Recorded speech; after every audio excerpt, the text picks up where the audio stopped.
ખેડૂતોને લઈને આવતીકાલથી ખેડૂત નેતા રાજુ કરપડા કિસાન સંકલ્પ યાત્રાનો પ્રારંભ કરાવવા જઈ રહ્યા છે।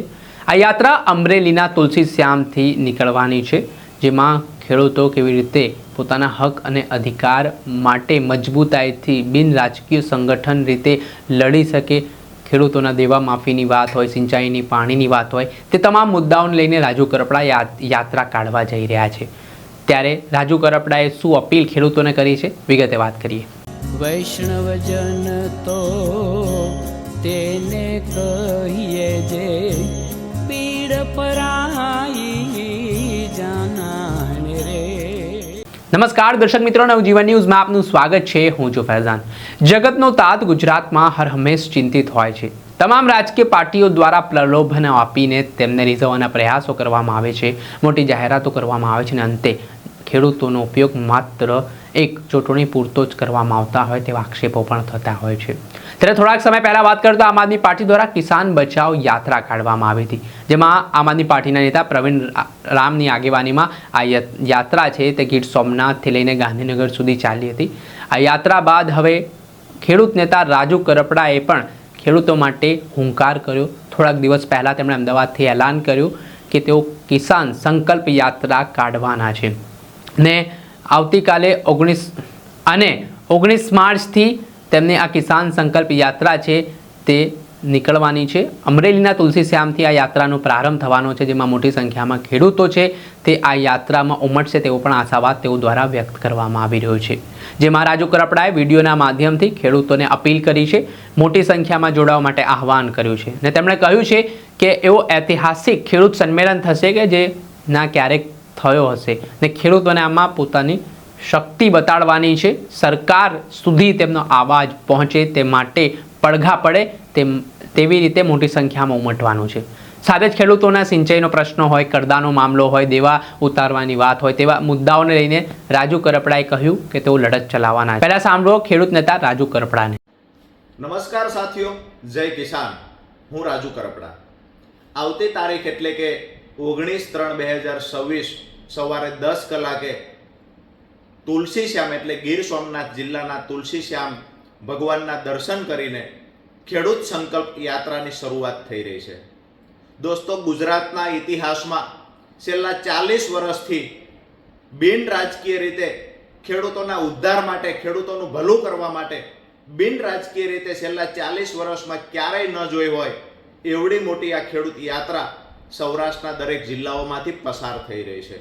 ખાસ કરીને યાત્રાનો જે ઉદ્દેશ છે કે ખેડૂતોને કેવી રીતે સમૃદ્ધ બનાવી શકાય, કેવી રીતે ખેડૂતોનું મજબૂત સંગઠન બનાવી અને જ્યારે રાજકીય પાર્ટીઓ ખેડૂતનો માત્ર વોટ બેંક તરીકે ઉપયોગ કરી રહી છે, એ રાજકીય પાર્ટીઓને ખેડૂતોની તાકાતના દર્શન કેવી રીતે કરાવી શકાય, જેના માટે મજબૂત ખેડૂત સંગઠન બનાવવું, ત્યારબાદ દરેક ખેતર સુધી સિંચાઈનું પાણી પહોંચાડવા માટે આવનાર દિવસોમાં શું કરી શકાય, ખાસ કરીને ખેડૂતોને પૂરતા પાકના ભાવ મળે, ખેડૂત દેવામાંથી બહાર કેવી રીતે નીકળી શકે, આ તમામ મુદ્દાઓને લઈ અને સૌરાષ્ટ્રના તમામ જિલ્લાઓમાં ચર્ચા કરવામાં આવશે।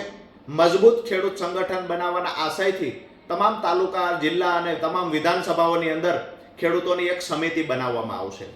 મહત્વની વાત એ છે કે લાંબા સમયથી ખેડૂતો માટે તમામ રાજકીય પાર્ટીઓ વાતો કરે છે, પરંતુ ક્યાંક ને ક્યાંક ખેડૂતોનો માત્ર વોટ બેંક તરીકે ઉપયોગ થયો હોય આવું દેખાય છે। તો મજબૂત સંગઠન બનાવી અને ખેડૂતોના યોગ્ય મુદ્દાના યોગ્ય નિરાકરણ માટે આગામી દિવસોમાં લડત લડશું। એના જ માટે દરેક તાલુકા અને ગામડા સુધી સંગઠનનો વ્યાપ વધારીશું। ખાસ કરીને યાત્રાનો જે રૂટ છે તો એમાં તુલસી શ્યામથી 19/3/2026 સવારે 10 કલાકે પ્રસ્થાન થશે। ત્યારબાદ રાત્રે સાવરકુંડલા ખેડૂત સભાનું આયોજન કરવામાં આવશે। એ જ દિવસે એટલે કે 19/3/2026 સાવરકુંડલામાં ખેડૂત સભા યોજાશે। ત્યારબાદ 20/3/2026 સાંજે 5 કલાકે અમરેલી સિનિયર સિટીઝન પાર્કના ગ્રાઉન્ડમાં ખેડૂત સભા યોજાશે, જેમાં ખૂબ મોટી સંખ્યામાં ખેડૂત અને ખેતમજૂરો ઉપસ્થિત રહેશે।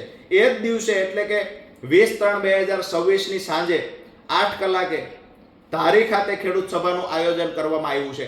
એમાં પણ ધારી બગસરા આસપાસના મોટી સંખ્યામાં ખેડૂતો સભામાં ઉપસ્થિત રહેશે। ત્યાર પછી તારીખ 21/3/2026 સાંજે એટલે કે બપોરના 3 કલાકે ખૂબ મોટી સંખ્યામાં ખેડૂત અને ખેતમજૂરો ઉપસ્થિત રહેશે અને વિસાવદર ખાતે સાયોના હોટલની બાજુમાં ખેડૂત સભાનું આયોજન કરવામાં આવશે. ત્યાર પછી તારીખ 22/3/2026ના રોજ સાંજે 5 કલાકે માળિયા હાટીના ખાતે દરબાર સમાજ સમૂહ લગ્નના ગ્રાઉન્ડમાં ખેડૂત સભા યોજાશે અને સાંજે એ જ દિવસે એટલે કે 22/3/26ની સાંજે 8 કલાકે કેશોદ ખાતે ખેડૂત સભા યોજાશે. ત્યારબાદ યાત્રા જામનગર તરફ પ્રયાણ કરશે, જેમાં 23/3/2026 સાંજે 5 કલાકે ધ્રોલમાં ખેડૂત સભા યોજાશે અને સાંજે 8 કલાકે મોરબી જિલ્લાના ટંકારા વિધાનસભામાં ખેડૂત સભાનું આયોજન થશે. ત્યાર પછી રાજકોટ જિલ્લામાં તારીખ 24/3/2026 રાજકોટ જિલ્લાના જસદણ ખાતે બપોરે 12 કલાકે ખેડૂત સભા યોજાશે, જેમાં ખેડૂત અને ખેતમજૂરો મોટી સંખ્યામાં ઉપસ્થિત રહેશે અને એ જ દિવસે એટલે કે 24/3/2026 સાંજે 5 કલાકે સુરેન્દ્રનગર જિલ્લાના સુદામડા ખાતે ઐતિહાસિક ખેડૂત સભા યોજાશે, જ્યાં ખેડૂતોનો આ આખી યાત્રાનું સમાપન કરવામાં આવશે.